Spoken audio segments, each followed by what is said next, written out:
एका महत्त्वाच्या विषयाकडे मी लक्ष वेधू इच्छितो की 10वीचा निकाल लागला, महिना होऊन गेलेला आहे आणि 11वीची जी प्रवेश प्रक्रिया आहे अतिशय हळू जी सांगितली गेली होती 2 दिवसात होईल, 4 दिवसात होईल, तारीख पे तारीख याच्यामध्ये चालू आहे। आणि काल का परवा ज्या याद्या जाहीर झाल्या 86% नाव यादीमध्ये आले आणि 93% ज्यांना मार्क्स पडले त्यांच्या यादीमध्ये नाव आलेलं नाही। या प्रवेश प्रक्रियेमध्ये विभागीय व जिल्हानिहाय समुपदेशन व मदत समित्या स्थापन करण्याचे निर्देश असतानाही अजूनपर्यंत या समित्या झालेल्या नाही।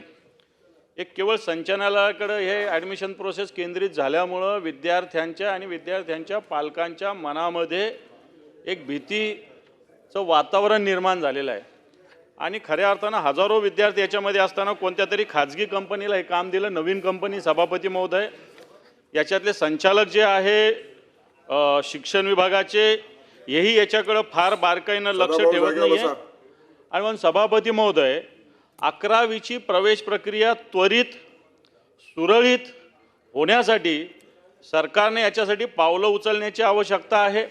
आणि म्हणून 289च्या माध्यमातून मी सभागृहामध्ये, कारण 10वी पास झाल्यानंतर विद्यार्थ्यांचं भविष्य आणि भवितव्य 11वी पासून सुरू होत असतं आणि म्हणून याच्यावर एक सभागृहाचं सगळं कामकाज बाजूला ठेवून याच्यावर चर्चा करावी अशा प्रकारची विनंती मी आपल्यामार्फत सरकारला केलेली आहे। बंटी